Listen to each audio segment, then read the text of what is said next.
you know what I mean, about what was going on in his life, and you know, just, you know, a brother going too fast, you know what I mean? I mean, you know, just, you know what I'm saying? And, yeah, you know, he called me, we talked one time, and, he said, Will,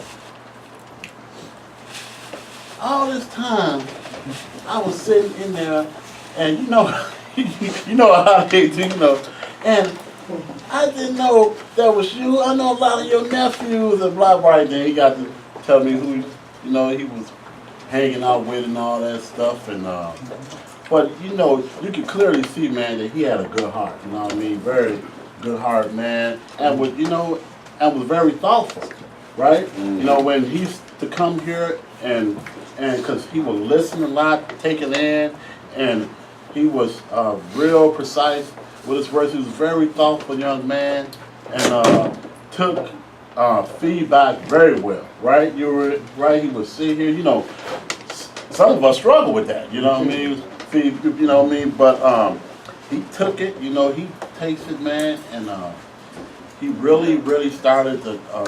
Actually, he didn't start. He had turned things around. You know, for his family, for his kids, for himself, his woman. He talked about her, right? His relationship with his woman, how happy he was with that relationship. You know, he even brought her here. You know what I mean? So we could meet her, and you know, and that was the first time he had done that. You know, because a couple of years ago, and you know, he was still, you know, he had a few of them. But he had, you know, got up out of that, and this one, he was so much committed to that he wanted us to meet. You know what I mean? The first time he did that, so that was just a little something that I know about Brother Lonzo.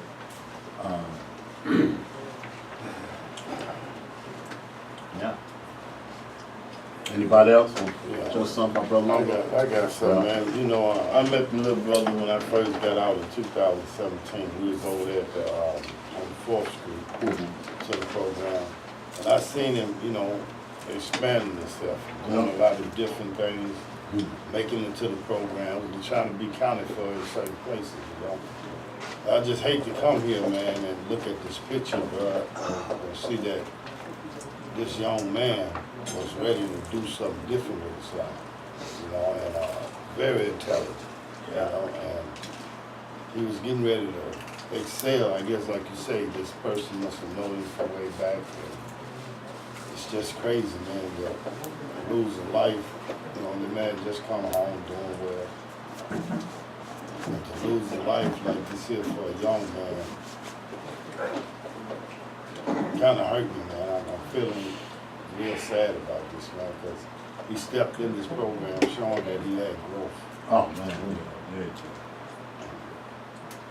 Today I haven't been here in a while. You know, I know this man. I just sit here and look at him. Not even that, he got my last name, Washington. Yeah. That's how crazy this is, you know, and for me to see, you know, and for me to have learned to have empathy now.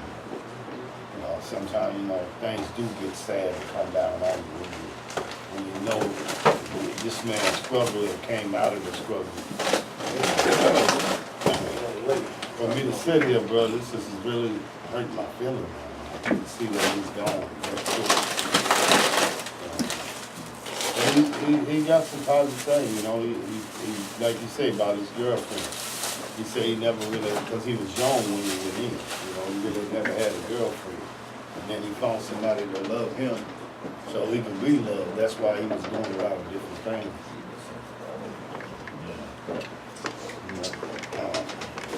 I gave him a ride a couple times, man, you know, when I first met him.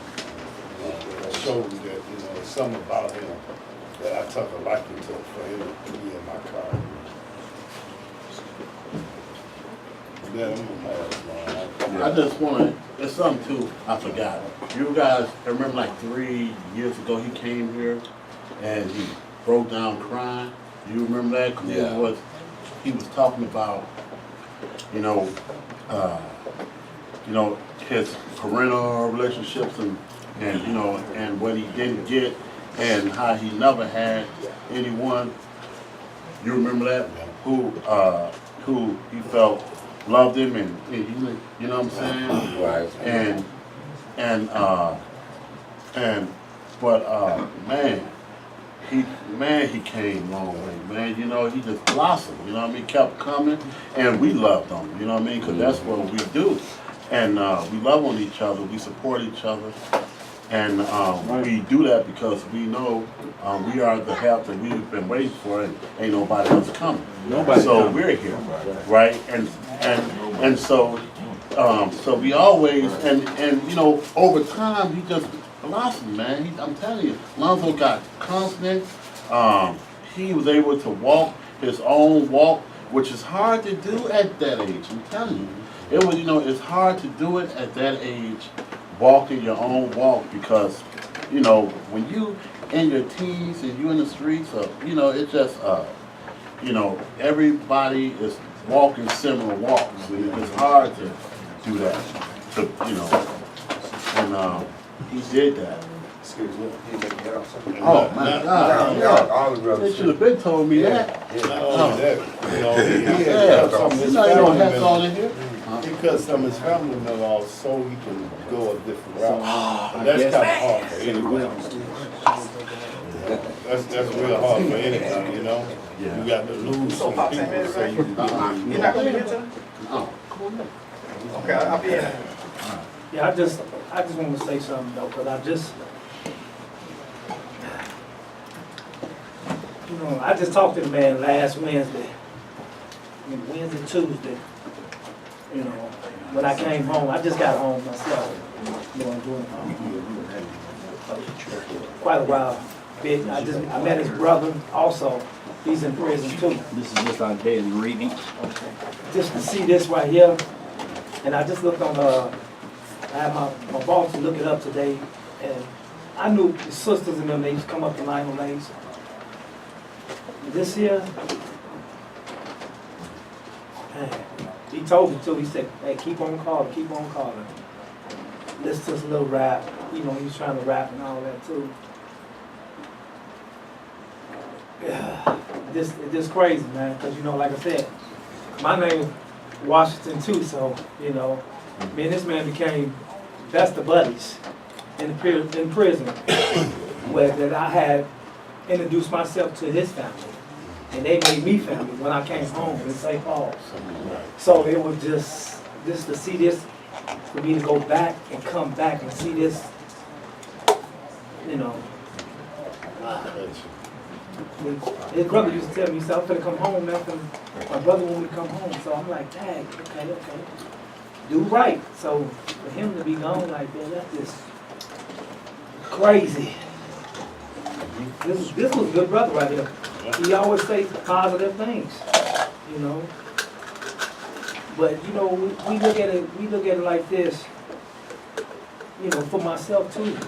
You know, that's the old stuff will hunt you. You know, when you're doing something good for yourself. You know what I'm saying?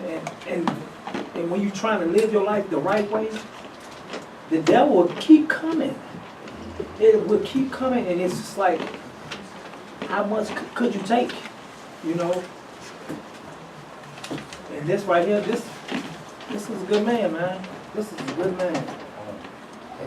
I didn't get a chance to see him, but I wanted to see him, though, you know? What's up, man?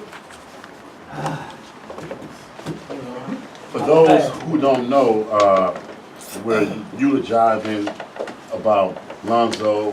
He was a Pop brother. He was killed around a week ago. And, you know, how old was Lonzo? 20, what was it? about 24. Yeah. He's in 24. He was doing very well, working and construction. He had a baby, a wife, and he was just doing very, very well. And he was cut down too soon and by someone who he shared living space with when he was with Network of Better Futures. And so that's what we're doing now. And then after that, we have some guests to introduce, and they're going to talk to us about who they are and share some information with us. With that, we can continue. Who else got something to say about LONZO? And say your name too. Introduce My yourself. name is DeBall Washington. Yeah. And I'm Calvin. Yeah. And I'm Willie Lloyd, for those And I'm who a know. pop guy. Right, we all pop guys. Right, right. Sisters too, don't forget the sisters. Right. Pop women. Right. Hey, Richard. Hey, bro. Well, you know, I had a chance to talk to him, and he was very respectful. He called me old school. And, he was talking about hip hop. So I've been kind of critical about hip hop because I don't like some of the lyrics. No, I just knocked some over. You know, Okay, maybe I did. I'm respectful of what other people like, you know. So he asked me something. And it had something to do with something he should know. You know, like old school, yeah, what should I know about this? And I didn't know what to tell him exactly for that. But I gave him a riddle. And I told him that after he contemplates this riddle, if he finds the answer to this, it asks a lot of other questions. I told him to tell me why. You ain't got to tell me now, just think about it. Why is love blind? And why desire has no fear? I'm telling you that because at your age, it's hard for you to reason. You know, you're reactionary. You know, all males go through this. We go through this period. And these are two areas we're not too familiar with. You know, he smiled at that and said, "Oh, okay." I said, all right. You know, to me, I was like, okay, you search for that answer, and that keep you busy. Keep you busy. Right. Because it took decades for me to find that. You know, no one ever prompted me to question. You know, but when you're young like that, and they ask you questions, they want answers. But I think the biggest word in our life will always be why.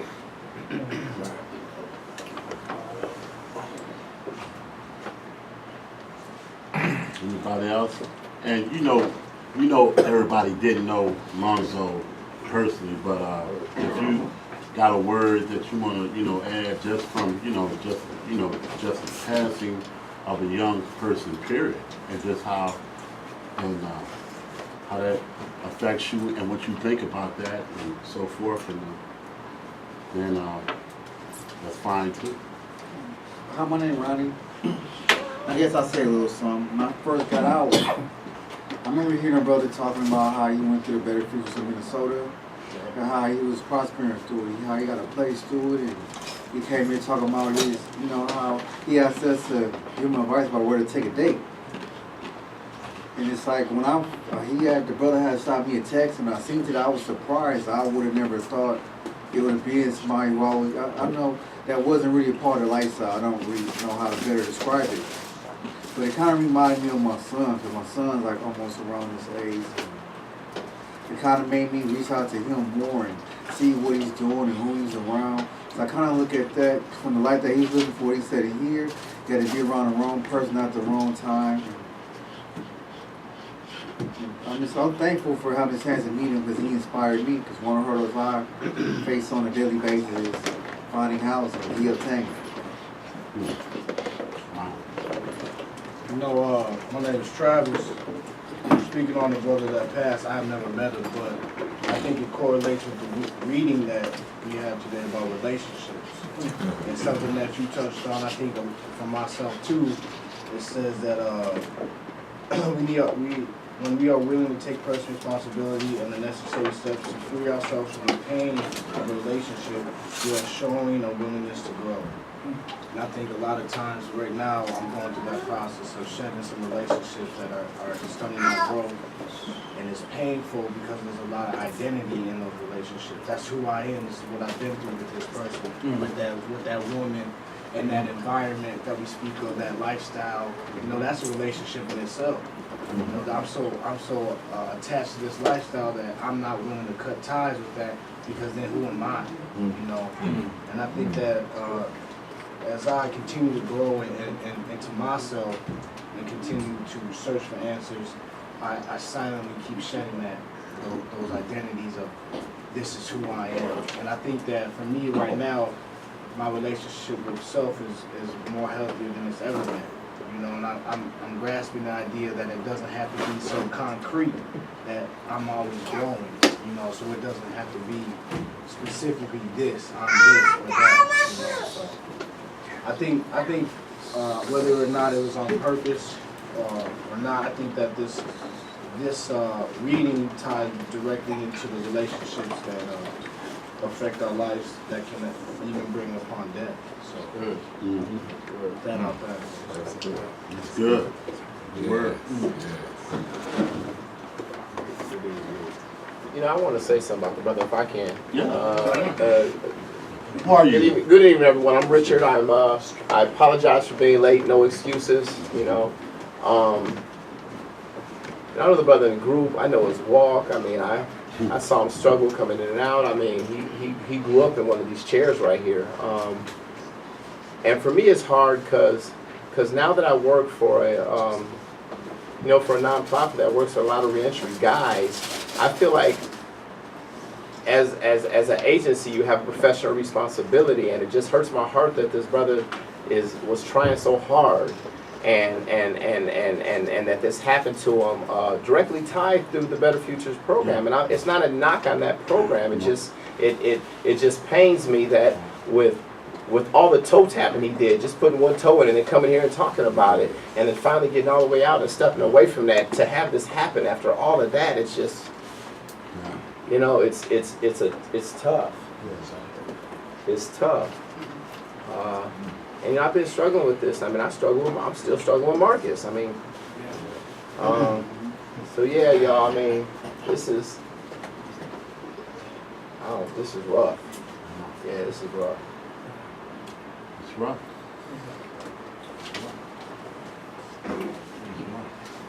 Yeah, I want to say something, Amos. Yeah, I like the little brother. I talk to him whenever he comes to the group. I sit down and have real conversations to him about just little things, life, you know, in general, where you're going, where you've been, you know. It's a misnomer that young people are ignorant, that they really don't know much. There's a lot of young people in this room, like Travis and Phil. He was one of them that knows some things, you know what I mean? And they're worth listening to, and they're worth taking and using if you can, right? And he taught me that, you know what I mean? You know, to be young don't mean you're stupid or you're foolish, you know? You would think that, because when I was young, I thought I was invisible, and I didn't listen to too much of nothing, but I didn't think I could die either, so, you know, that was really, you know, foolish. But I liked him because he had that humbleness about him. You could feel the spirit when he came into the room, right? If there was ever a pop guy, he was one, because you could feel him when he came in the room. He never said nothing bad about nobody in this room. That's right. You know what I mean? I mean, you can feel that. These type of things, man, carry you a long way when you don't know where you're going. You know what I mean? People pick you up, and he was one of the brothers I would pick up, and I would do something for him in heart, because. But as the older I get, the more I learn about death. You know what I mean? There's no explanation for it. You know what I mean? Your time is out. Your time is out, right? The same people, two people get the same disease, and one person over here die, and this other person, you know, will linger on. The same disease, same doctor, same everything, right? So there's, as a man, as a human being, a fragile human being, my clock has got so many ticks on it. I don't know when that tick is over. I don't want to know, you know what I mean? But I don't fear death like that. I don't think that death's going to be the man, but I don't have to do it. So I feel like, you know, the way he went is tragic. You know what I mean? It's tragic. And like this brother said, it's heart-wrenching. What you said is heart-wrenching. You know what I mean? But, you know, hey, Good work. I'm Brother Desmond Reed, and I don't know him, but based off what I hear everybody saying, all I can say is may he rise in perfection and may the ancestors be pleased. Because he seemed like he had that spirit. Yes. And you guys, you know, you can also speak up on the reading too, what you think about the reading, because brother was right. It can tie right into, you know, Alonzo and everything. So we can also speak up on that. You know, a lot of times, you know, when the group first started, the group was just pop guys, right? A re-entry group, the biggest one in the state. I mean, the difference between pop, not that it's not other groups out there doing good work, but the emphasis for us has never been on surviving. It has, you know, just holding on. It's always been on thriving, right? And I think because the expectations has always, you know, was already set, that even those of us who may have fell somewhat short of expectations here, we're still here, we still are doing better than most. You know what I'm saying? And we were just, you know, focused on, you know, just pop guys, you know, just, you know, us helping, supporting each other to get reintegrated, you know, back into society, and you know, just assume the rightful place back in our families, and you know, the whole 9 yards, the community, so forth. And then we realized that what we have, others have been blessed by. And so we started to bring brothers to the group, invite people to the group who has not went through the pop training, right? But who we know will be beneficiaries of what we have, right? And when I see this here, man, it just brings home for me personally why we do that, right? Now this brother, you know, we only as strong as the weakest one of us, you know what I'm saying? Now if this brother who shared, you know, a room with, you know, LONZO, you know, if we could have had him in here, you see what I'm saying? Like we had LONZO, right? Right? Then he would have been able to conceive of other possibilities and alternatives to resolving conflict. See what I'm saying? And he would have been better off in managing his anger, right? But you know, we didn't have him. But it brings home the point why we do what we do, right? And we are also a blessing to one another, because we used to be out there doing that, right? And so now we're not, so that's one less, right? And so yeah, it's just, you know, man, it's just a I don't know, man, it's I have some that's feedback. a ugly thing. I have some feedback on the group. My name is Tony Campbell, by the way. How y'all doing? I got some feedback on group. Now, it's a sad dilemma to what transpired with this young man, but absence from group is extremely unhealthy. We literally have a very great success rate. The guys that maintain group, every one of us is working. We have productive lives. We have productive citizens, literally in society. And the minute that you stop coming to group, things transpire. Things happen. The few guys I've seen that have stopped coming to group, things happen. And the point that I'm getting at, the gentleman, he kind of listed in action from group, and I was asking about, where is this young man? Where is this young man? And it's sad to see that, lo and behold, he lost his life like the drop of a dime, and whoop. And we say, wow, could have had a VA. If he had been in group, it's a chance that we could have resolved this problem. Because we're the help that we're waiting on, ain't nobody else coming. And we have been very productive amongst this men's fellowship, even with the women that's affiliated with our group. We are very successful. I haven't seen nothing in the state or throughout the country that's positive to what we got going. It's a pity that you put too many men in a room at certain places, some drama would transpire. But amongst us of different ethnicity, nothing but positivity is transpiring in this room. I mean, we all we talk about is the good things in life and how to succeed. And I kid you not, since I've been affiliated with this group, thanks to my cousin Willie Lord, I have succeeded. I done had multiple jobs, career, apartment, driver's license, paying taxes. I'm a productive citizen of society. And if it hadn't been for group, I honestly would say, who knows what my life would have transpired to. So with that, I'd like to thank you all. You're welcome. You're welcome.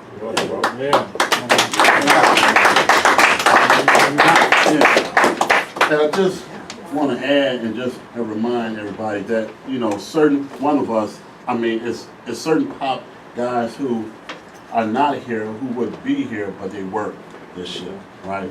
So, you know, we work around the clock. Some of us work first shift, second shift. Some of us work third shift. Baba, I know he's probably not here, but he has like two or three jobs now. Right, 3 jobs, actually 3 jobs now. So, yeah, so, I mean, right, no, but I talked to him, you know what I'm saying? And Pops, he told me too, Lonzo would call him and everything. So Lonzo always stayed tied, you know what I mean? And what happened wasn't Lonzo's fault. I just want to put that out there. And yeah, it's just a tragedy, man. You know, it's just a tragedy.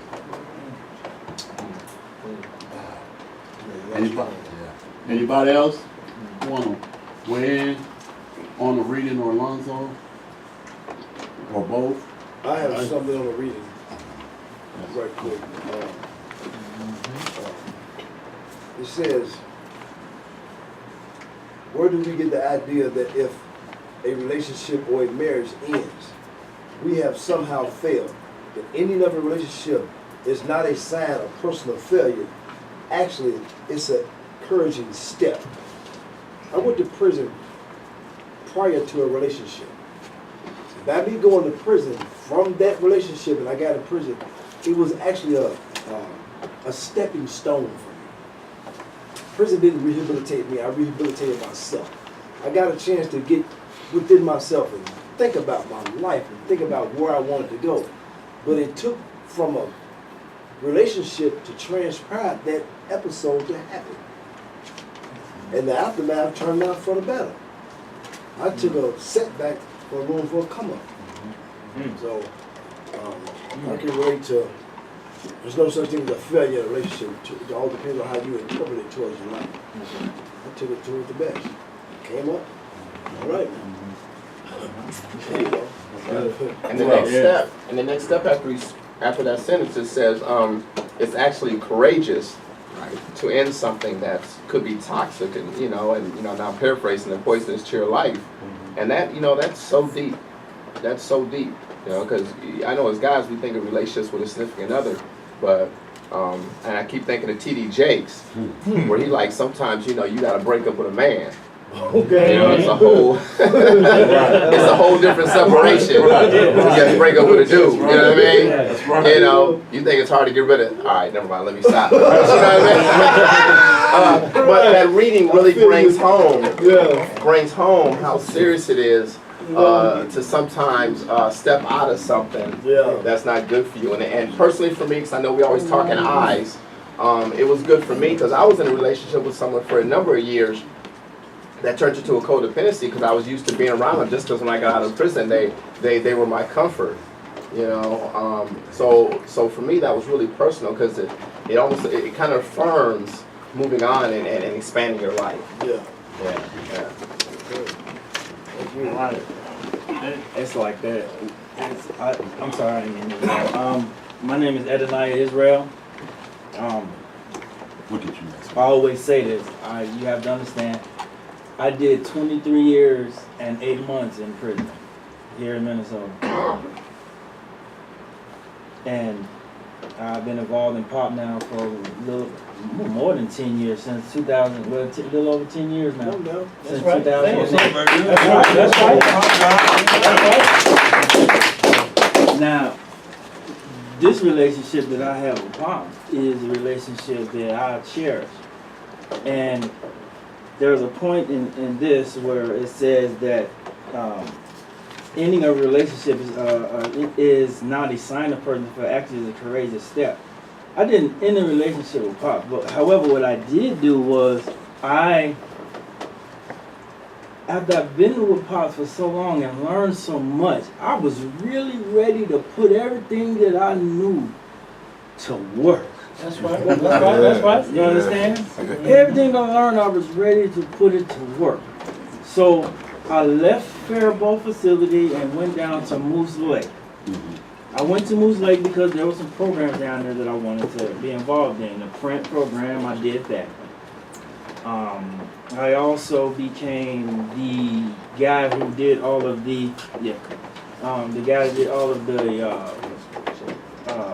shipping and receiving for all of the industries that they have down there in Moose Lake. So I learned the ins and outs of shipping and receiving, logistics, so on and so forth. So I was just so empowered by Pops that I just kind of stepped away. And in Moose Lake, Pop is not in Moose Lake. He wasn't in Moose Lake. I was alone.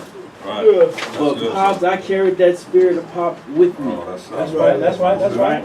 Yes. Even now to this day, all of those skills that I garnered through all these facilities that I did all of these years in, because like he said, prison didn't rehabilitate me. I had to make a choice to take advantage of those programs. That's right. Say that.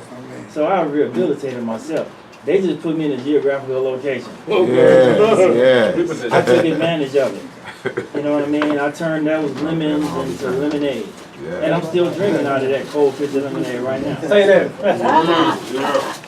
So when it comes to relationship, I did not end that relationship. I just kind of took the energy and the love of that relationship with me.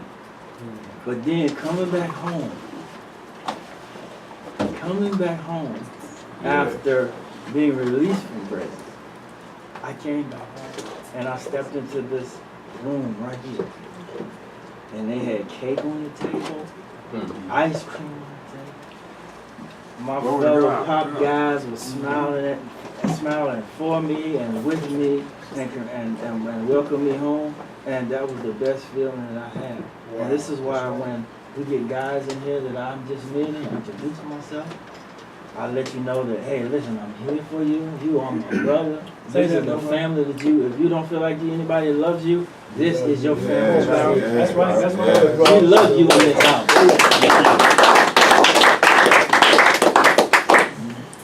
And I may be busy as I don't know what, so I might not return phone calls immediately, but I will. I'm glad you said that. I know. This is my I'm confessing my love for the relationship that I have with Pop. Yeah. Right. I'm in love with that relationship. So I'm gonna end it there. Thank you. So when I read this, I think about the other side. Where the women had to leave me. And I think about it today, to the point where they love me. But I took them through so much that they had to leave. Wow.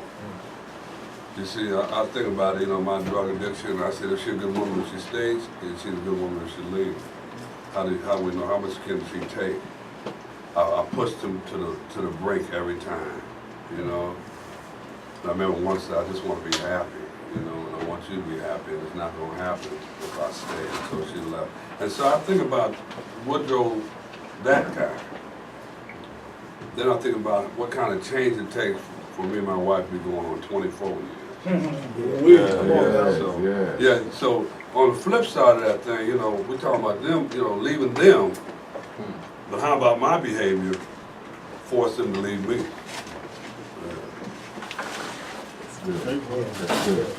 Let's get somebody else in. Hey, can I chime in? Yes, sir. Come on, man. Hey, my name is Andrew Mack. I like this one. I really do. And as I was reading it, right, I had a conversation with Pop, but he mentioned it a lot about divorce, right? Divorcing our pain, divorcing our suffering and all that, right? See, so it said, if I can't find peace within myself, then I'll never find it anywhere else.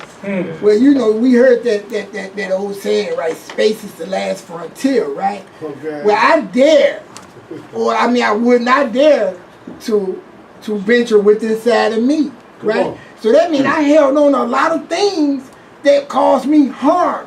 And not just caused me harm, but it caused the relationships that I had entered to harm. Because I couldn't necessarily accept that relationship because I couldn't necessarily accept me. Right? So, one of my last good talks with Pop was the fact that he said, man, I had to learn how to divorce that pain, those things that causes me suffering. Because that was the relationship that I was holding on to. So as I read that, you know, I find myself a lot to this day telling God, man, you have to divorce that suffering. Because in reality, I didn't realize it was a choice. To me, that suffering had became a norm. Yeah. Wow. This is where I belong. Right? That was the reality of my suffering. And that was the reality of my relationship with suffering. It was normal. Wow. So I had to learn how to divorce that. You know, and now I'm able to take on different relationships that, you know, that has real potential of being prosperous. And I don't mean in money, but I'm talking about in just the joy of knowing who this man is, the joy of meeting this man, that kind of relationship, one that I can get with somebody and build on, but I had to let something go. That's right. Yes, yes. That's right. That's good. That's good. Yes. So we see Miss Lola, Pop Queen.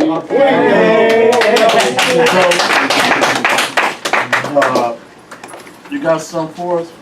Well, I'm just coming in and I just started, but you know, I just read the first sentence. You know, if you can't find peace within yourself, you'll never find it anywhere else. That's right. Just think about that. You know, if you all messed up in your head, spiritually, emotional, even physically, Say that. you know, where you going? You say, you know, you got to check yourself. You have to start eating right to physically continue to persevere in life. You got to get your mind right. You know, have people been on drugs or, you know, coming from incarceration, you had a certain mindset. So when you came out into the real world, you had to get your mind right. Yes, yes. And emotionally, you had to get your mind right so your heart could get right so you could continue to flow. Come on,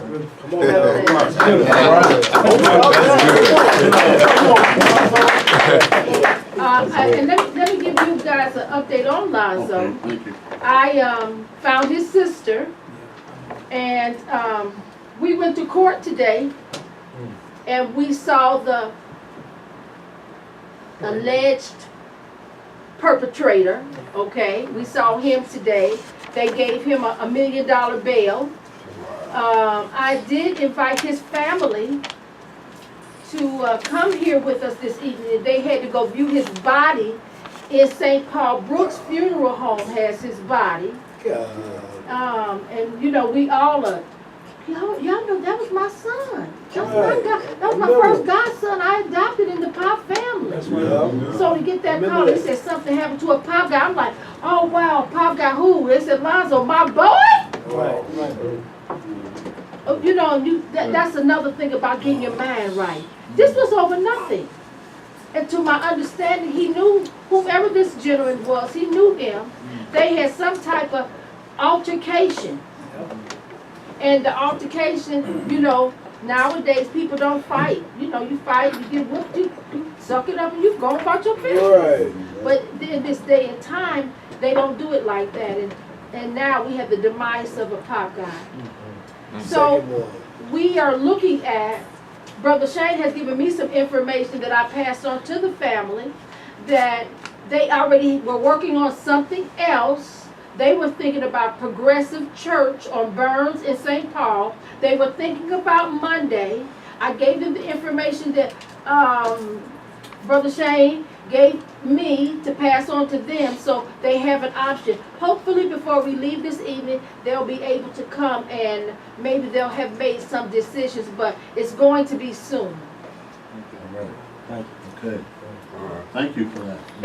You know, yeah, Pops, he said you had some information for us, and you had a lot. All right. Go ahead. When I think about relationships, the first thing I think about is where I'm at in my life. Okay, because if I'm struggling, you know, I'm hesitant about some type of relationship, you know.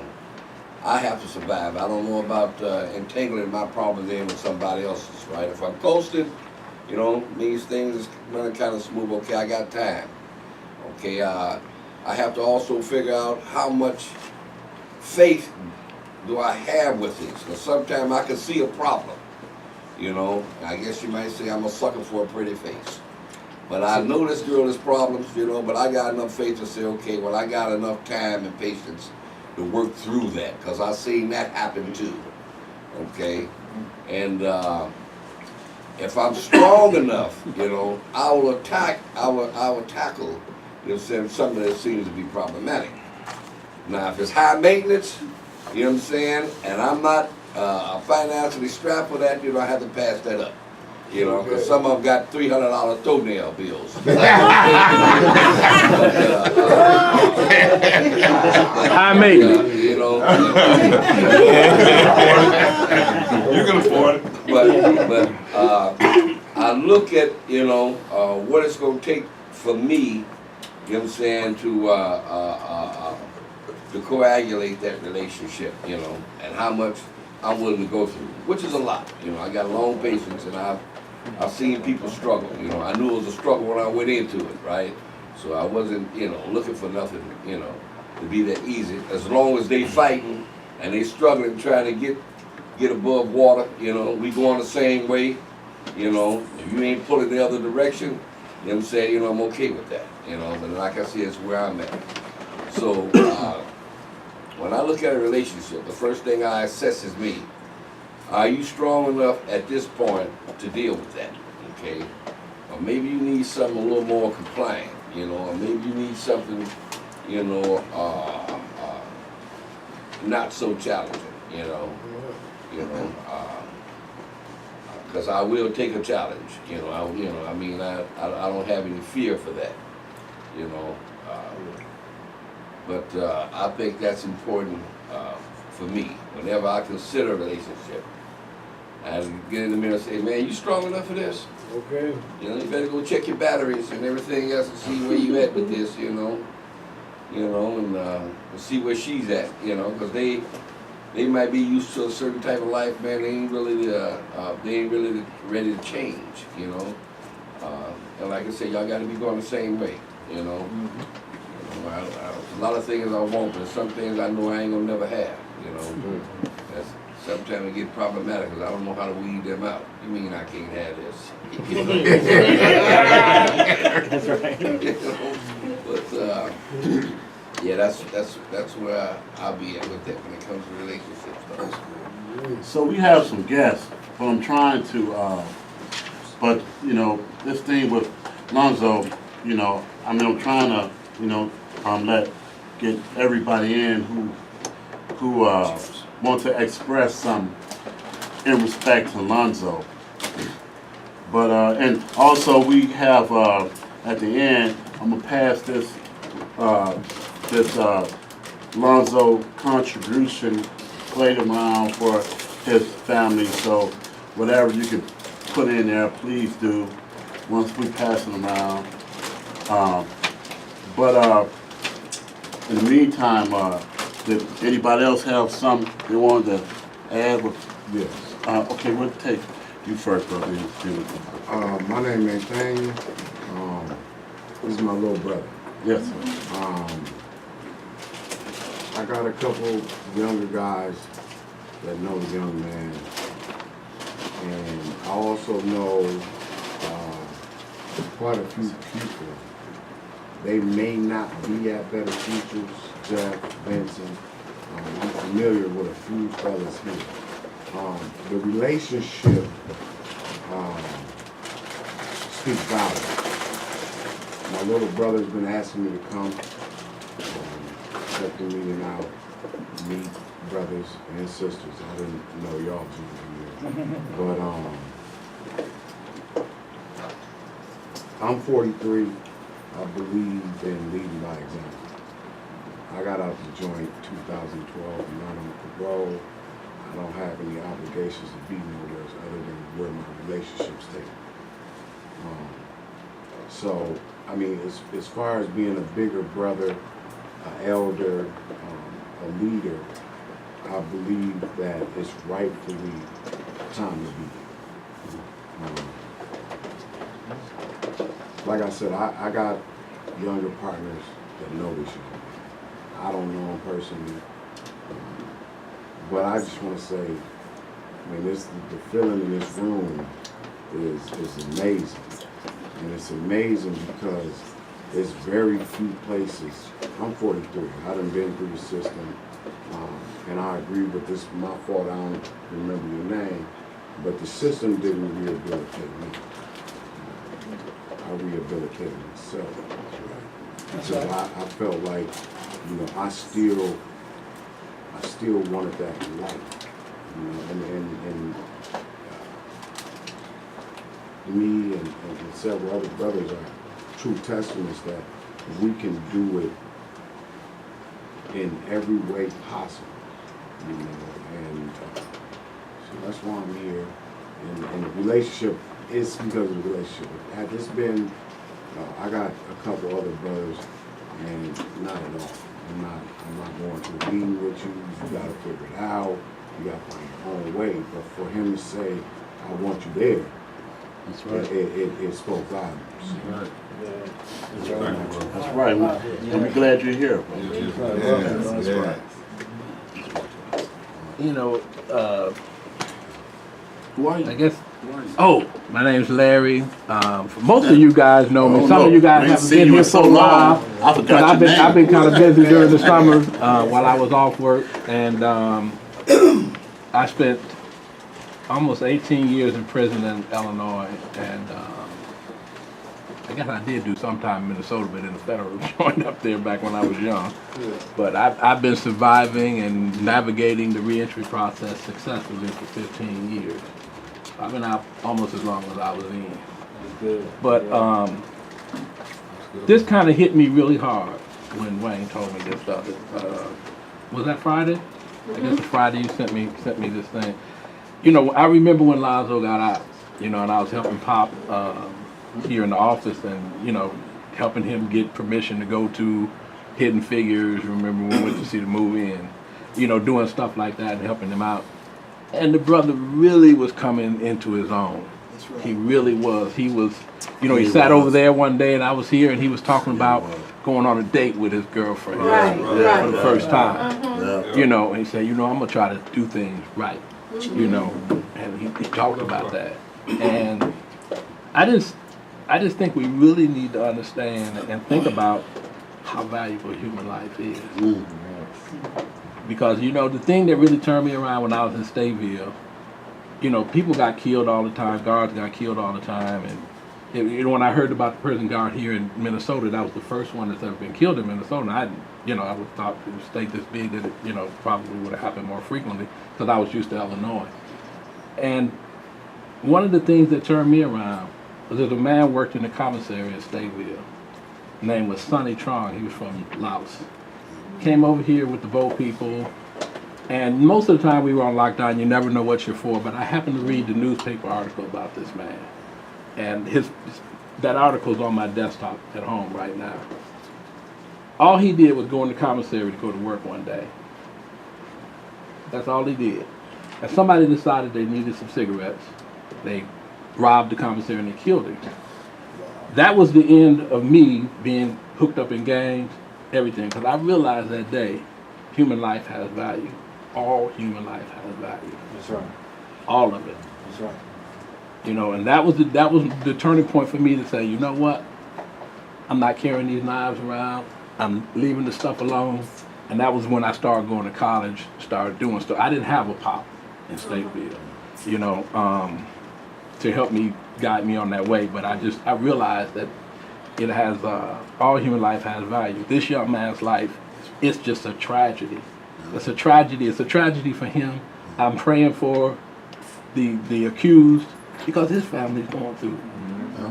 This does not need to happen. We have to start learning to respect and care for one another and treat human life as precious as it is. You know, we can't just keep looking callously every time somebody gets killed on the news and not understand that this guy has a story. We all have a story. LONZO has a story. Sonny Trong had a story. You know, for that man to escape from Vietnam, you know, by the hair on his chin, came over here, built a life for himself and his family, and somebody just killed him because they wanted some cigarettes. How, it's just nonsense, you know. So we got to start, you know, we got to start respecting one another. And our young people, I was with one of our young mentors from North High School. For those of you who don't know, I was helping run the pop program for the youngsters over at North High School and some of the other schools. So I was with him Sunday, and I had a really long talk with him about setting a trend within their groups about how they talk to one another and how they think of one another. Because if we keep going around, oh man, F this person, it becomes so much easier for us to decide it's nothing to take his life. He ain't nothing. No, he's got a mama, he's got a sister, he's got people who love him. That's right. Just like you do. That's right. And we got to think that way. That's right. You know, we got to instill that in our young people, or it's going to get worse. And on that, that's a good way to end this discussion for tonight. I'm gonna send this around, and you know, if you can, let's put something in there, you know, for LONZO and his family, whatever you can. I mean, it doesn't matter. You know, whatever, I'm just sending it around. And while that's going on, we're going to introduce the guests. Introduce yourself. Sure. I know a number of you, not all of you. I'm Ron Solheit. I've been here before. Yeah. Brother Shane invited me to come over tonight. He actually a couple weeks ago invited me to come over and talk about some things that were changing at the Department of Corrections. Curtis, how you doing? Very good, sir. How's your health doing lately? I'm holding in, you know. Good to hear. And with me is Vic Mullen. Vic is one of our district supervisors up in Grand Rapids, Minnesota, and he was down tonight because we got some training that we're going through tomorrow at the office. And so I said, hey, you got a few minutes? Let's go over. Come on along. And Vic does a lot of work up in the Grand Rapids area with a lot of different groups. So it would be nice for him to come in and meet folks and learn a little bit about the POP program, Power of People, and we talked a little bit about that on the way over here and when he came down, and made him aware of what Brother Shane and Dr. Verna do in the prisons and help with the re-entry with the group here, so he was interested in wanting to come along. So thanks for inviting us, and thanks for being here. And I don't know, want to go around names at all, or won't remember them all? I mean, whatever you guys want. What?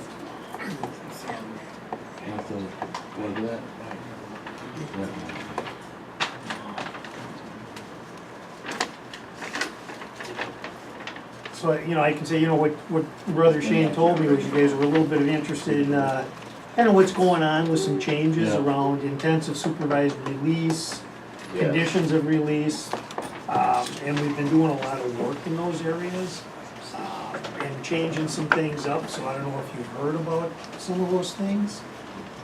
Maybe you've got some questions about them, or if you want me, you know, kind of just I'd like to say that the whole dynamic of race and percentages of African American versus anyone else. I know you got to take a look at that. So whatever you come up with on that end.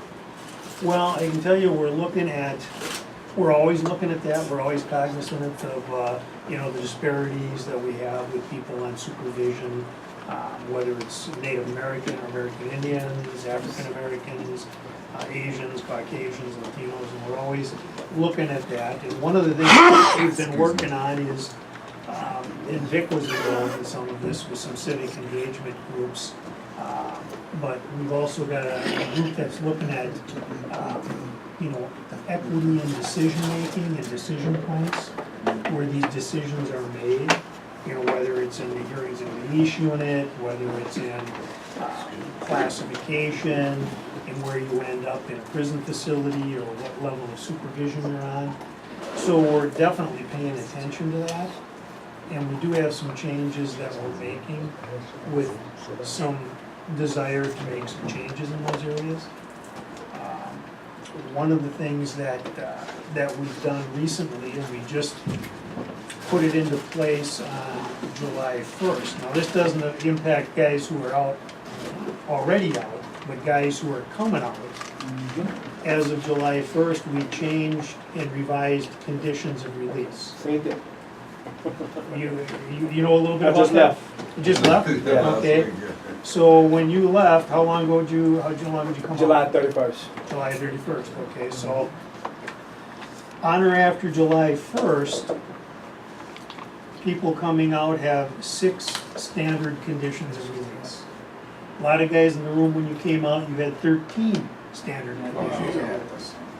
Yeah, and you probably had a big long list along with those, that, you know, some guys coming out have 40 conditions of release. They had 13 standard conditions and all these special conditions that got added on. So we've been doing some work around eliminating, reducing, consolidating, because we did some training and some looking at what was going on nationally, and we found out we were a national leader. Right. We had more conditions of release than any other state in the nation. We said, we gotta fix that. So we're in the process of fixing that. So I don't know how many other conditions you maybe came out with, but we have 6 standard conditions of release. And then we look at, okay, are there some other requirements because of statute that we have to add some conditions? So as example, sex offenders have some special conditions that get added. Persons who are DWI offenders have some conditions that get added onto those 6 because the statutes require it. And then we have some folks that, you know, used to come out on work release. They had 10 conditions of work release in addition to the 13 standard conditions of release. Well, now there's 2 conditions if you're on work release that get added to it. So we've really reduced the number of conditions of release, and part of that gets to changing philosophy around blanketing people with all these conditions. When you first get out of prison, you're just trying to survive. You're trying to get a job, get a house, get your lives together. And when you got 40 other things to think about, 50 other things to think about, you're gonna fail. You know, I mean, you're just set up to fail.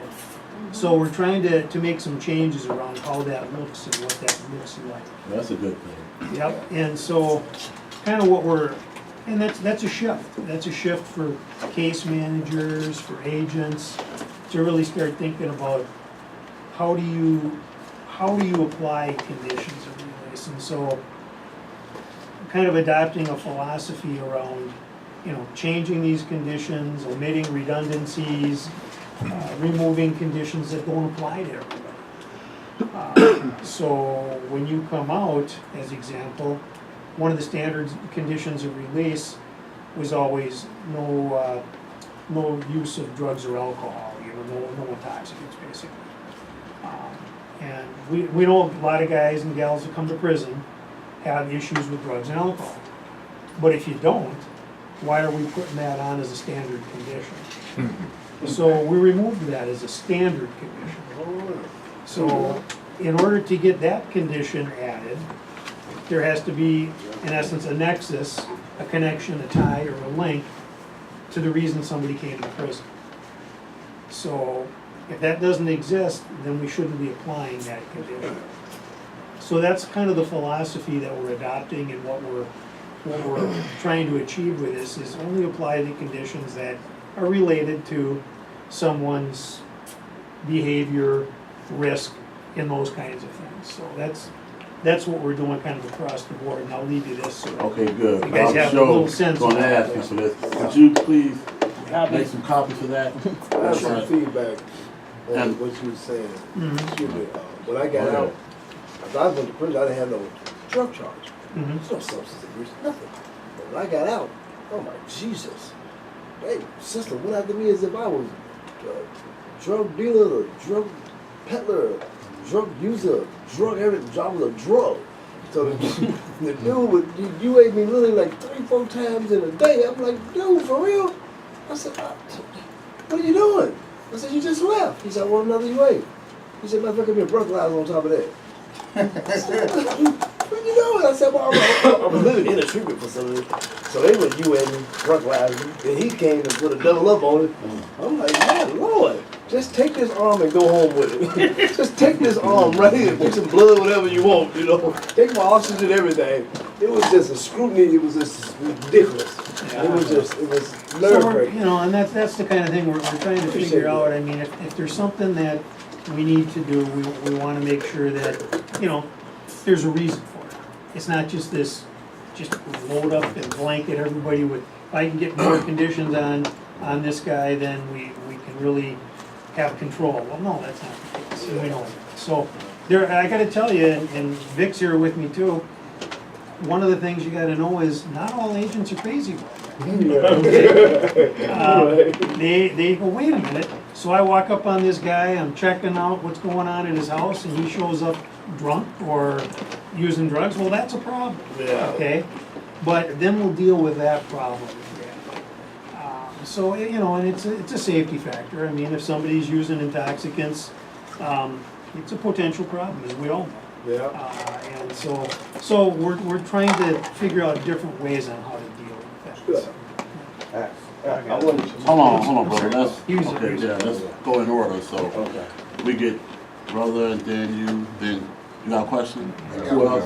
Okay, then Angelo had to nod it, so we'll just take it like that, so we don't just be blurting out. Well, my question is this: I got a little brother that's getting released out of Oak Park, I think next May, I want to say. Now, how does it work? So I do have to speak with his mother about this.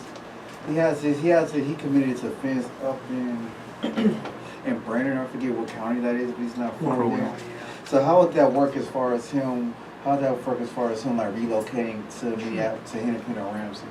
That was another thing we recently changed, was our release planning process.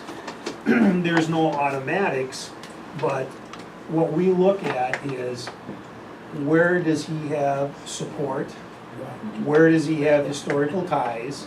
So we got a lot of people who, you know, live in one county their whole life, they go commit a crime in another county, and that's the county of commit. But we're not gonna force you to release there. If all your support, your family, everything is in another area, then our position is the agency that provides supervision in that area needs to take a look at, okay, what's this guy's history here? Has he got supports? Has he got a residence that we can approve? It's available. Then that's where the supervision occurs. So, doesn't mean he has to go back to Wayne or Wayne County. So it just, he needs to really, you know, provide information to that case manager with, okay, where did I live? What's my residence history look like? Where do I have family? Where did I have employment? You know, and that's where we want to focus on that individual going back to. So that's what he needs to be doing with the case manager. Thank you. Yeah, so when men get out on ISR and they have that drug issue where they have to do UAs and breathalyzers and all that stuff, when they do get found with drugs in their system or alcohol, why not send them to treatment? Because Minnesota has, it's a hub of treatment centers all throughout Minnesota. Major. So instead of sending them to prison, why not send them to treatment centers? like RSE is an intensive treatment center. That's more cost effective. It's more cost Yeah, effective. that's Well, what it's you're saying. extremely Yeah, cost that's what you, effective for us. that's the point you're making. Yeah. Right. Well, and it's not only just cost effective, but that's what the person needs. You know, if you're trying to address a chemical dependency issue, prison isn't necessarily the answer, we know. Well, You know, you can maybe get treatment in prison if you've got enough time to do it, you're assessed as high need, Right. but not everybody gets treatment when they go to prison. So, one of the things that we do run into with that sometimes is getting a treatment bed available. You know, it's not always available when you talk about, there's a hub, yeah, there's treatment facilities, but they don't always have beds available. I know up in Vic's area, Grand Rapids, Minnesota, up in that area, there's a limited number of treatment beds available, so somebody. 6 to 8 weeks waiting list and several of the programs up in northern Minnesota, so that's a challenge for us. It's more of a challenge, different areas of the state. In the metro area, there's a little more availability, there really is. And so we're trying to focus on that as well. So if somebody's coming back for that, you know, they get picked up on a warrant as example. You know, our hearings and release unit is looking at that and they're saying, okay, is there a bed available? But the problem we got is we got 12 days to get that individual out of jail. That's all we got. We gotta have that hearing and we gotta get that individual out of jail. So if a treatment bed's available, and that's the recommendation, we get them put into that treatment bed. If we can't get them into that bed, we got no choice but to say, okay, we gotta put them in prison. And then the problem with that is, we can't get him treatment because he's coming back for a short period of time. And so, we're looking at that issue, and one of the things that we've adopted now with our hearings and release unit is a change in that guidelines grid. So I don't know if any of you guys have gone through that process with HRU. Yeah. And so what we're looking at is changing up how that process looks. It's gonna take some time, but essentially if you are considered to be low to moderate risk, many of you know about, you know, the risk scores and the risks level assignment that you have when you come out of prison.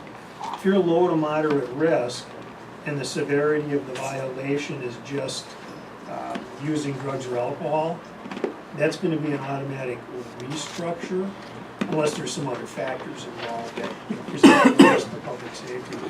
But we've got some things in place to make that become a restructure on a more consistent basis, not even eligible for a hearing. So in other words, if you're low to moderate risk and your violation is low severity level 1 or 2, you're not even eligible for a hearing. It's an automatic restructure.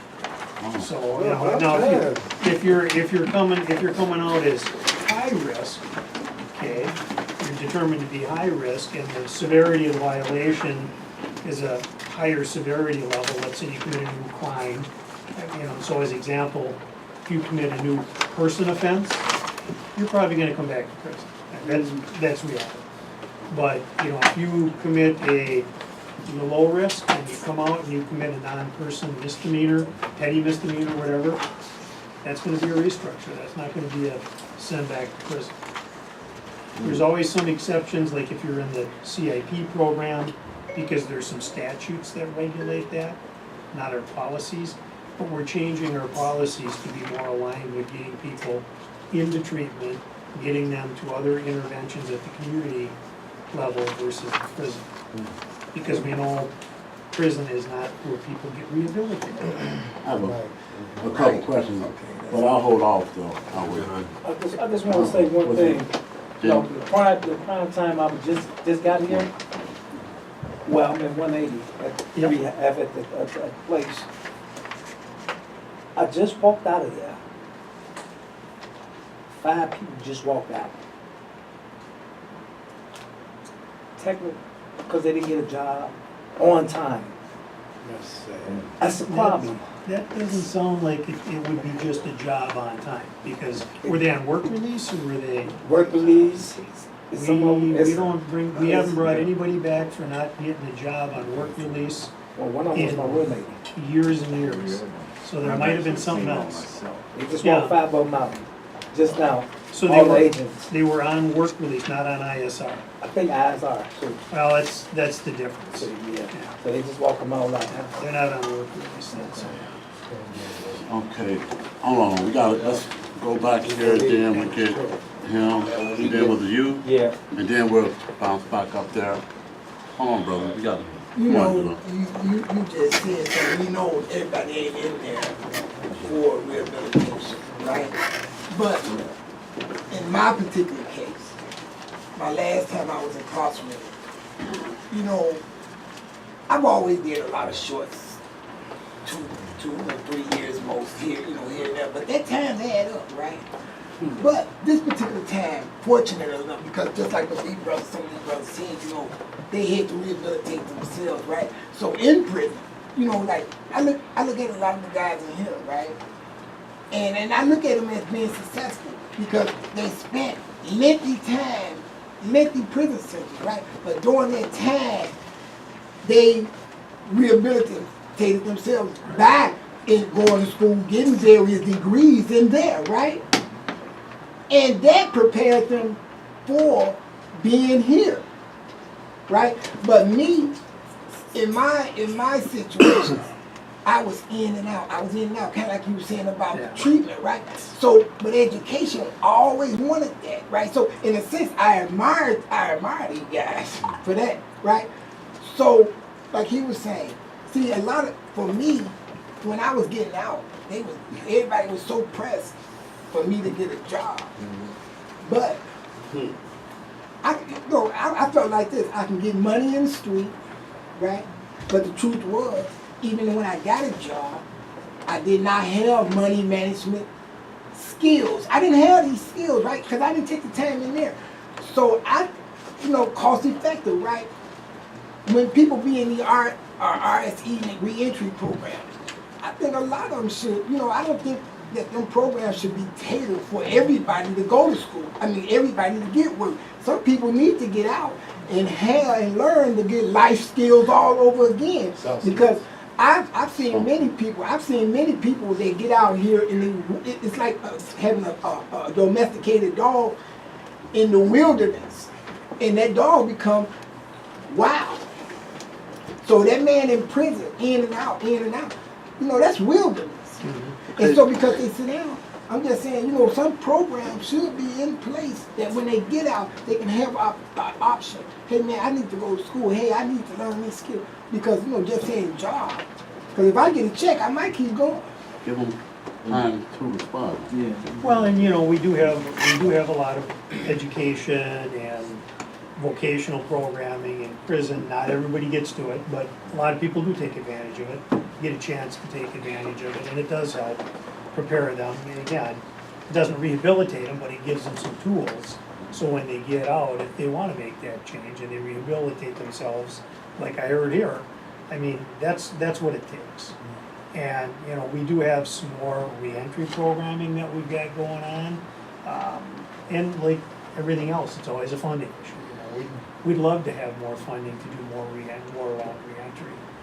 But it's just something that, we continue to bring up as an issue with the legislature. And so as much as we can make available, we do to provide opportunities.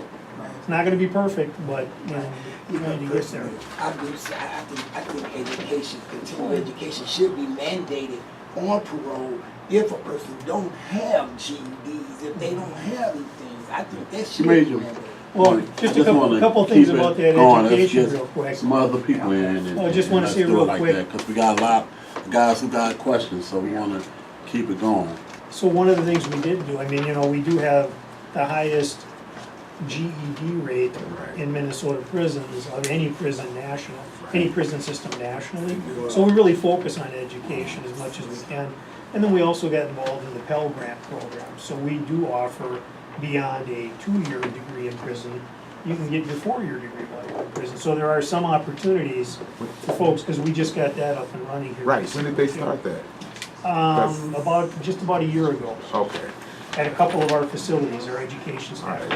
Yeah, we got that rush. Yeah. We got that rush. All right, Couple more questions here. Yeah, with it. Yeah, so one of the things that was focused on was the plan to reduce technical violations. Right. So now that you're coming up with a plan to reduce the technical violations, what happens to the guys who have been violated without having committed new crimes? Just things that maybe were out of their control, but they had no good explanation for. Probably also because of the kind of cases that they had. But they didn't commit a new crime. Right. They just Minor technically things, yeah. violent, minor things. Yeah. So now they've lost their jobs, they lost their apartments. Their families are looking at them like, so what is the remedy now for those guys who have suffered because of that? Unfortunately, we can't go back. We can't fix that. What we can do going forward is try to reduce that from occurring, reduce the incidences of that happening.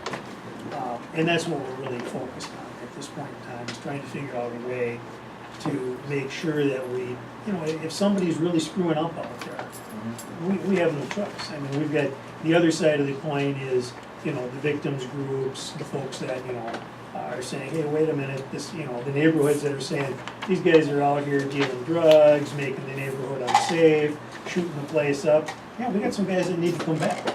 But the guy who, he was late to his visits, maybe used, smoked a little pot, drank a beer or whatever.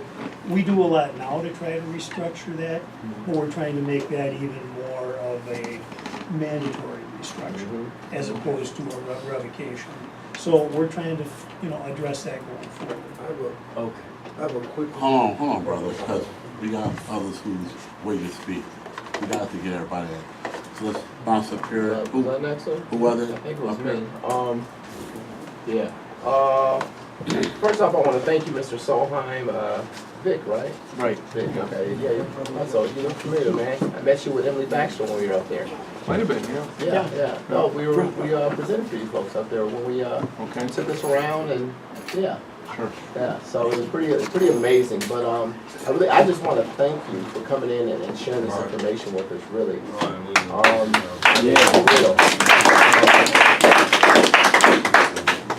the information is key, and what I see is one, it reduces those collateral sanctions that we always talk about, people suffering, and sending people back, like Adonai is saying, for no reason whatsoever. And what else it does is it really takes the power, which is a good and bad sometimes, out of the agent's hands and makes it more of a uniform approach versus an agent that may have a personal problem or just not versed in their job. Right. To make that mistake that, to hit someone with a hammer when you could just restructure them, when you could just talk to them.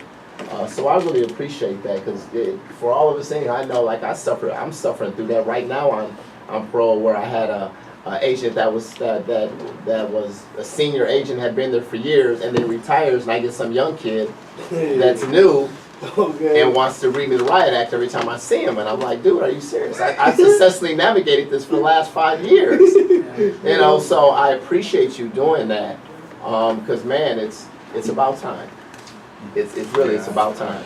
Well, and we recognize, it is all about, relationships, and, when you change agents like that, trying to build a relationship with somebody new, sometimes it's hard. There's that lack of trust, that lack of, understanding and, getting to know the person. So it's really important to build those relationships, and that's what we focus on with all of the agencies. Get to know who you're working with here. Get to know what's going on. Not just, come in, check the boxes with, were they on time to the appointment? Do they still have a job? Are they still living at the same address? Those are things that they check on, but it's more about kind of understanding, okay, where are you at? What are your struggles? What do you need help with? What can they, assist, providing some referrals, and that's really what we want to be about. And I know They have to do their job. Wow, I love that. I think Kevin was next, right? Yeah. I was just wondering about like the parole thing. Is y'all gonna ever do half with that, or how y'all gonna just keep them on parole? We've had some conversations about that, and there's a lot of there's a lot of nervousness around that right now with regard to the current commissioner, and, you know, he's gonna be ending his term as commissioner with this administration. We got a lot of guys back in prison still wondering, what is that gonna look like? Is the next commissioner, the next governor gonna allow for paroles? I don't have the answer to that. I don't know what the future holds. We just had lifer reviews today. We had 3 guys up today that we met with. And so we don't know what the future is gonna bring there. But your question is more about discharge from Like, when parole. you're out, when you're out. And so we've been looking at what does that look like? What does it take once you're out, you've been out on parole for X number of years? You know, at what point would it be considered for a discharge? We've only had a few, I think 2 or 3 with this commissioner, because it's kind of new. We didn't have so many guys getting out, but it's something we're thinking about. We're looking at trying to put together some structure around, you know, when do you ask? Is it half the time, you know, is it 5 years out, is it 10 years out? Or is it 3 years, or is it 7 years? We don't know yet. What I'm saying is like, okay, if you got 5 years, you done got 3 years in straight, not being in trouble, nothing. Do you think that they should be able to let him go for the next 2 years, or how could they do that? An early discharge. I think you're asking like other states, where you get like a day for day. Yes, word, yes. So Minnesota's different in that you get your good time up front, essentially. You get a sentence, let's say you get 9 years, you do 6 years inside, 3 years on supervision in the community. Other states, you might do the whole 9 years, and the parole board will look at it and go, you're not ready for parole yet. So we don't have that system here. We've got determinate sentencing here. So when you go in, you know the day you're getting out, unless you get extended incarceration. But the expiration of sentence is the expiration of sentence. So we got some people who just came in, and I want to give them an opportunity. Darius, Eli, he's talking about the conditions. They were reduced from 14 or something down to 36, down to 6 now. It was 13. It felt like it was 30. It was reduced from what? From 11 standard conditions down to 6 standard conditions. And then we've reduced a lot of the special conditions, got rid of a lot of redundancies and stuff. So overall, we're trying to, you know, change that process for people coming out. So that's what we've been working on. So while you contemplating questions out there, I got one for you. I got one too. Right. Is this retroactive? No. Started July. Now there should have been an elephant in the room right there. Because those of us who are here, a lot of us, like Richard said, have successfully navigated the minefields that you're now addressing for, you know, 5 years, 3 years, 6 years, 7 years. Me, it's 7 years. And I like the new conditions. I mean, you know, and so they don't apply to us. Right. Well, has there been any discussion about making it retroactive? Right. Well, why is that? Yeah. Why is that? Because we have people that have been out, a lot of people that are on supervision have been out for many years. And they're doing just fine and they're successful. For us to try to go back and say, okay, now we're gonna apply these new conditions and eliminate all the old conditions, from a practical standpoint, we just don't have the staffing and manpower to do that. It's not a simple task. So it's really for those, as of July 1, that are coming out, that are going through release planning, that'll all get, you know, the new conditions applied. How about the revoked and returned? And then we have people who have been revoked and returned. That's another issue. So as they start release planning, they will have the new conditions applied as opposed to the old conditions. I guess my thought is if it's a good thing now, then why wouldn't it be a good thing then? And isn't it just simple as a policy change?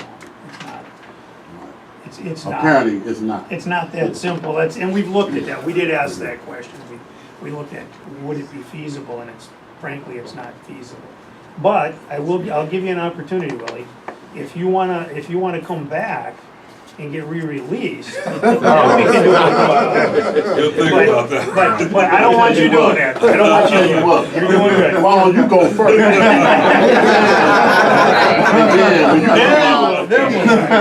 Right.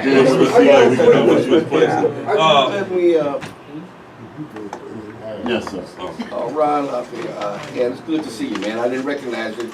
Don't cut the mustache no more, man. It was a cool mustache, man. I really liked it, man. I only found a few that I envied other than mine, you know. Well, that was cool. But listen, I got something for you, man. Now, it probably wasn't set up this way, you know what I'm saying, but it has racist appeal to it, right? And that's anytime the DOC gets involved in family matters, right? For instance, okay, I got a cousin, and he's doing well. You know, he has felons. You know, he did a bit about 10 years ago, and your policy has it that felons can't live together. Well, I'm out here catching hell. You know what I'm saying? And he's not. He said, well, come on here, man, and you know, kick back with me for a while till you get on your feet. However, the parole officer won't allow this because he's a felon. Wow. Now that felon, we have to wear that for the rest of our life, you know what I'm saying, as being a felon, right? But it goes into family, you know, I mean, some people's mothers are felons, you know, until you can't go to his mother's house and stay, you know, so I'm trying to see where does this have any bearing on a person's conduct or anything else, you know, and it's separating families, right? And it's separating any type of connection that we can have with each other, you know. You won't allow us to get together, okay? I mean, it's like, you know, me and Amos might want to get an apartment, and he tells, no, y'all can't do that, you know? You know what I'm saying? Because y'all felons, right? Even though, for all the good reasons, you know what I'm saying? So, and this is, society is not very friendly to felons, right? I mean, excuse my expression, I'll just have to say this, man. We come out of there sometime like the way we went in. You know, no dough, no hole, nowhere to go, and nothing to show. You know what I'm saying? So when we get back out here, you know, we're trying to get on our feet, you know, and we can help each other, right? But you won't let us. We got this bar in the way, you know what I'm saying? Because we can't come up with a system, and we don't have to be homeless. All these abandoned buildings out here that we can come up and try and work with the city and try and buy or do something, but we just help us, and we can't be associated except for in gatherings like this. My point is this, is in any way you can get the DOC out of our domestic lives when it comes to housing. Okay, so just let me say this. So he raised a valid point. Now, what we say in the pop group that we ought to have, we've been waiting for, ain't nobody else coming. So, we are a big part of each other's support group.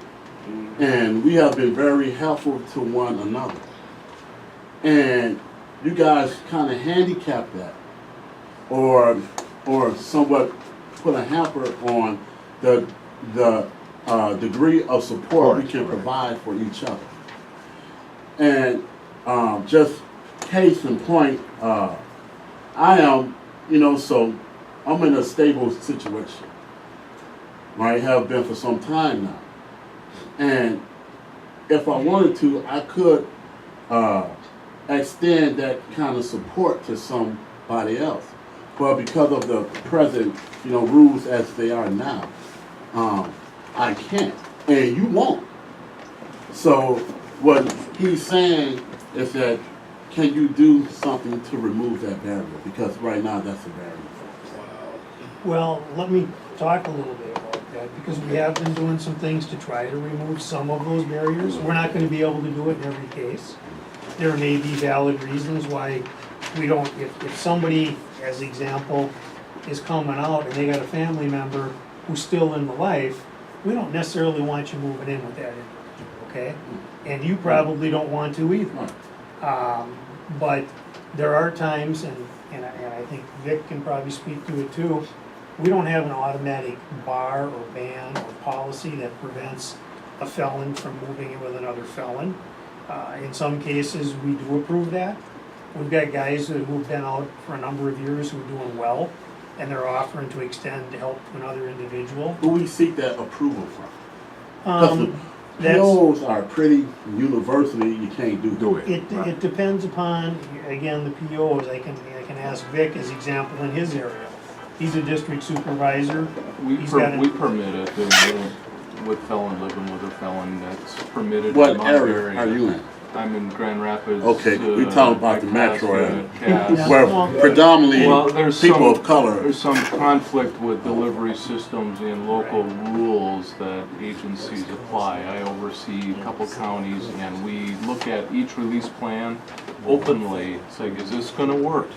If it's a drug house, or if there's activities that isn't supportive and conducive, we'll frown upon that, but we're open to that up in northern Minnesota. So it's case by case. But see, Ron, but And so what Vic rose was a good point. So here in Hennepin County, you're dealing with Hennepin County Community Corrections, who's providing supervision. Right. Ramsey County Community Corrections. They're not employed by the Department of Corrections. And so we're working on that philosophy. There's a new director in Hennepin County Community Corrections, and trying to make sure that they understand how we're working this across all of the systems is what we're trying to do. Well, how can we be in support of you as you're trying to work on these endeavors? Because we also share your concern and your desire to see these removed.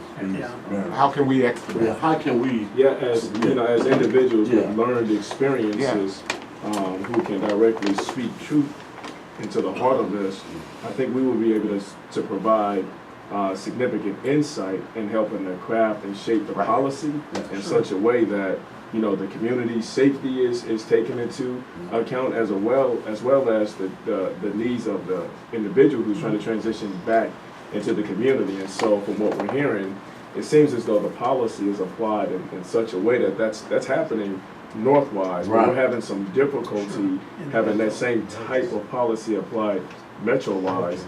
And perhaps if a communication came down from the DOC saying, we're moving, policy-wise, we're moving towards a position in which those reins have to be loosened a little bit so that there can be a more smoother transition point. I'm a case in point myself. I had degrees. I was the first person ever to be A+ certified, like literally A+ certified. Cost me $600 to take the test. So I came out degreed. I came out as an A+ specialist, money in the bank. I was married, like a number of things was lined up. But the primary problem that I had was housing, getting into housing. And so we have a huge file of landlords. And nearly every last single one that I called within that file, down to a person, was one shocked that their number was even in that database and asked to have it removed. And the ones that weren't shocked that they were in there just simply asked me to ask the staff to remove their names, but none of them offered housing, not one single one. And so I was just, because I went in at 15, came out at 32, so I was just like blasted away by the ferocity of blockage. Like, I didn't expect that level and that intensity of difficulty with regard to getting housing. And yet my friend here, Willie Lloyd, who was my mentor for many years, had a house. And it would have been a smooth transition for me to leave the facility and come into his house in order to be, he gave me my first car, for instance, in order for me to be settled, in order for me to continue into that mentoring, mentee relationship, and to just transition back into society in a much smoother and healthier kind of way. It was a difficult transition point, and it really didn't have to be. And so I guess if we can be brought to the table to help provide learned experiences to the discourse, I think the policy that ultimately is crafted can be informed and it can be holistic. And so I think that's kind of what I'm hearing from the people is we would like to be brought in on those policy type decisions. And we can help move the dial on that, and I think there are different ways that we can do that. Engaging Hennepin, Ramsey, Washington, Dakota, and Oka, which are community corrections counties. Engaging them in more discussion around that. One of the things, like I said, we changed the release planning policy, which they all adhere to, but they still have that where they go out, they go out and investigate the residents and they say, okay, this will work, this won't work. And some of it gets to be what is the essentially the best plan for that individual, and it's not always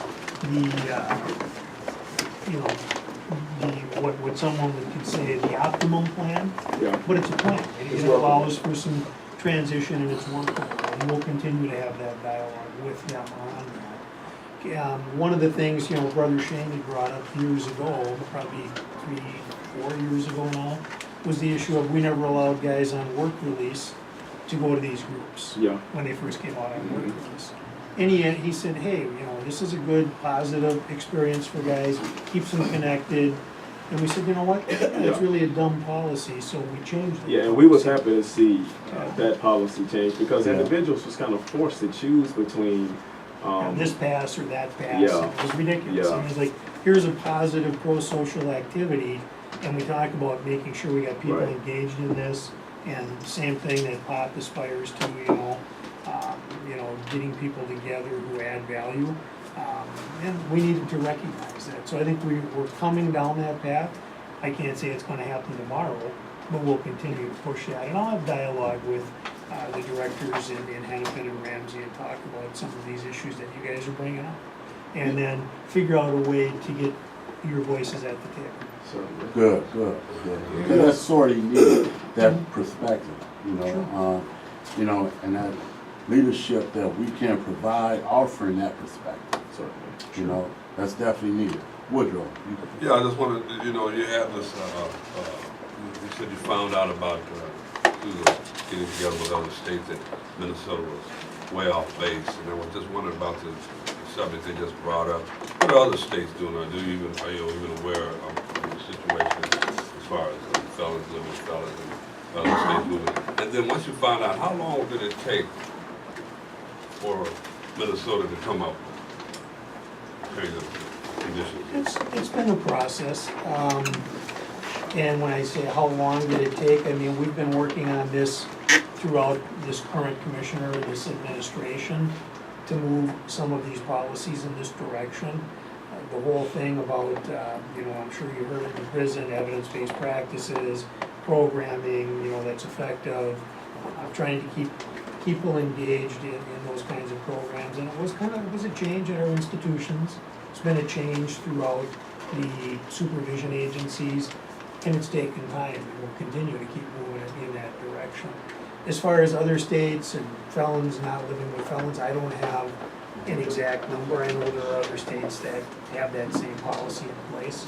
And again, we want to look at that on a case-by-case basis. And that was the change to our release planning policy. 2 factors, is there a residence? And number 1, is it approvable, and is it available? Those are the 2 factors that we're looking at initially. The approvable part gets to be where there's that discretionary kind of thing for the agencies. And we're trying to take more of an approach that, for residents with liabilities is better than being homeless. And so, it might not be the perfect place for somebody to live, but if we can approve it, that's our objective. We want to approve that residence. Can I give a quick comment on that? I know that Minnesota follow the protocol of other states' laws and statutes. Wisconsin allowed my cousin to parole from Wisconsin to my front doorstep. They literally delivered him twice. and I'm a convicted felon. So my advice to your system and your DLC, look at the protocol, look at the statute that Wisconsin have, and imitate that.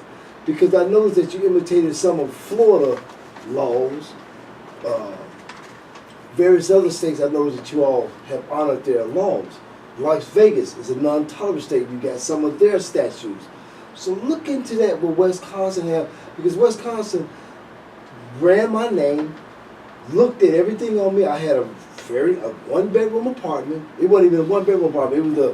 It was a big front room. And they allowed him to parole direct twice to my house. Let me just ask a question though, just some clarification. So, when he came to Minnesota, was he under supervision? Nope. No supervision at all? Nothing. So. They released him right to my front doorstep. No, but what I'm saying, did he still have a parole agent assigned? Not in Wisconsin, but in Minnesota? No. So he was off paper He completely? was off, they allowed him to reside to my, ooh. But if he was off, Change the mood. quick. They allowed him to But reside. what I'm saying is if he was off paper, they no longer had authority over him. He was on paper. Well, so if he was on paper, then he had, Transfer. then it would have been a transfer, and then the agent here in Minnesota would have had to allow that residence. Some kind of way it went down twice. But on to that, I have another question for you. And somebody to add on. Now I'm mentoring a gentleman that's in St. Peter's.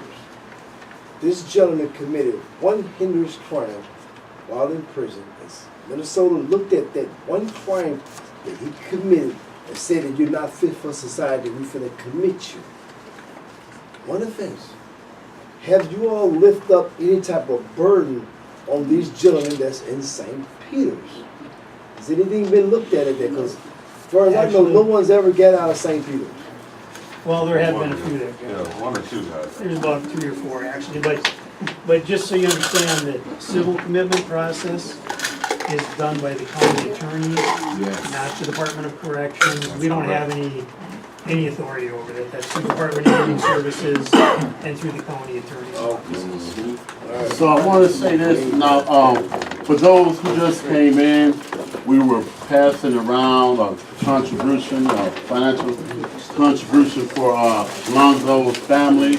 LONZO is the young man, the young pop brother who was killed a week ago. So if you can do something, we appreciate it. For those who just came. And also, it's getting late, it's 7:40, and we have to get ready to close out. But before we do that, I want to thank the guests for coming and, and taking their time out to share that information with us. So let's give the guests a hand.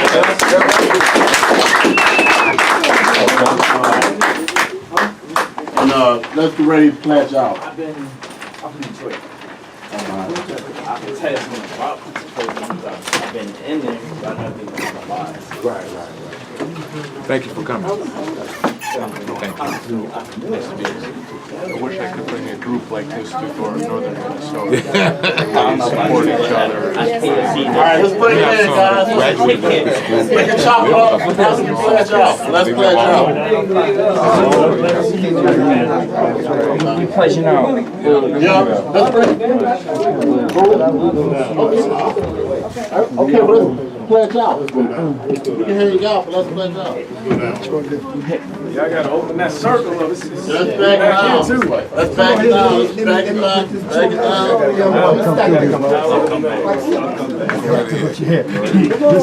Back it down. Now listen, we just pledged out, but LONZO family is supposed to be on their way, so even after we pledge out, those who want to stay a little bit longer can, but we're going to pledge out because it's that time to pledge out. All right. All right, got it right in? All right. I will. Balance my family values. Balance my family values. With my goals. With my goals. I will. I will. Exercise wisdom. Exercise wisdom. And what I choose to eat. What I choose to eat. Read. And do. And do. I will. I will. Strive to make all relationships. Strive to make all relationships. And associations. And associations. Win-win or no deal. Win-win or no deal. I will. I will. Under every circumstance. Under every circumstance. Maintain a positive attitude. Maintain a positive attitude. I will. I will. Enjoy life with a sense of humor. Enjoy life with a sense of humor. While taking advantage. While taking advantage. Of opportunity. Of opportunity. And learning from my misfortunes. And learning from my misfortunes. I will. I will. Bring my glasses next time. Bring my glasses next time. Act upon circumstances. Act upon circumstances. Rather than have them act upon me. Rather than have them act upon me. I will. I will. On a daily basis. On a daily basis. Be proactive with my goals. Be proactive with my goals. I will. I will.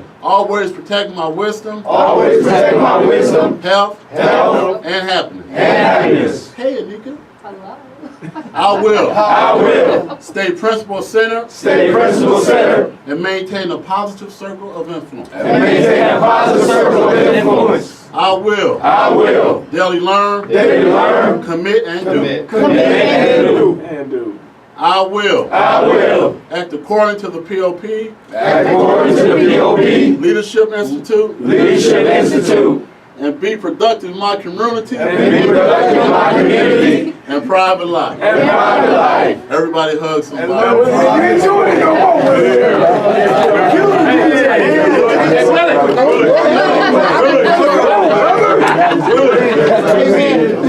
Hey, listen, everybody. Listen. Hold up. So the family has arrived. Let's welcome them in. And everybody, let's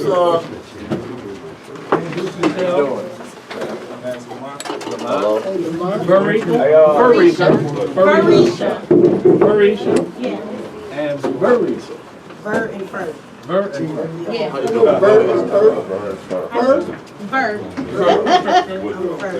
Nice to meet you. How you doing, brother?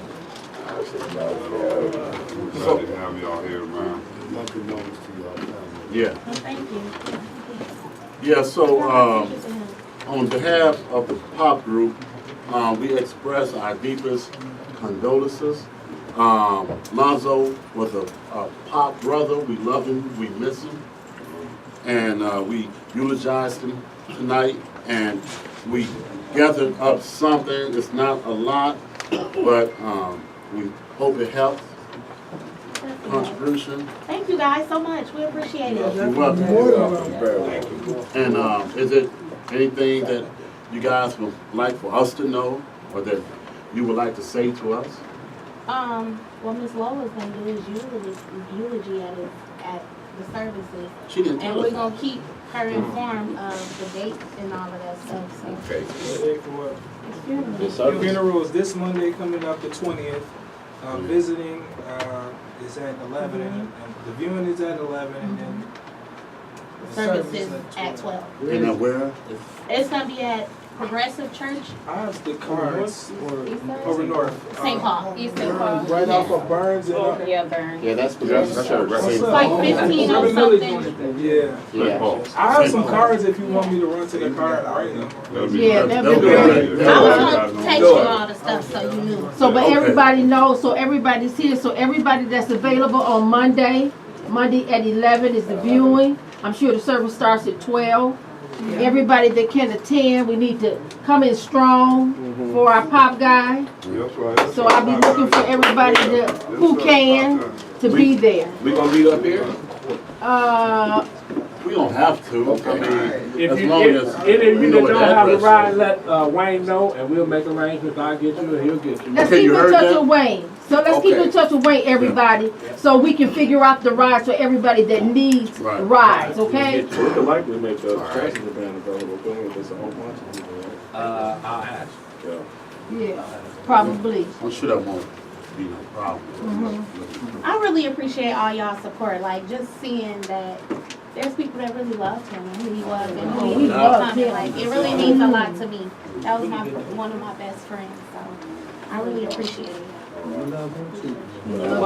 watched him, man. He was in Rush with me in the same unit. I watched him do, and I would tell him every time I seen him, I was so proud of him. Like, I watched his transition, fighting and wilding in Fort South to like, now he's a family man. I was like, dude, you want it, man. So this is He's heartbreaking. definitely doing his thing. Yeah. He looked so good, y'all. He gonna look so good. He looks so good. We just went and seen him, and it put a smile on my face. He looks so good. And I didn't tell you because everything just happened so fast. I had asked them, was it okay if Brother Strange did the eulogy? So then he texted me back and he said he wasn't going to be here. So since he wasn't Monday on the 20th. Oh, so the he text did? message you sent me, it said he won't be home until the 20th Monday. But he don't come home till Friday, right? I think so, but don't quote me. I don't know. Okay, but so if he doesn't, then I can't.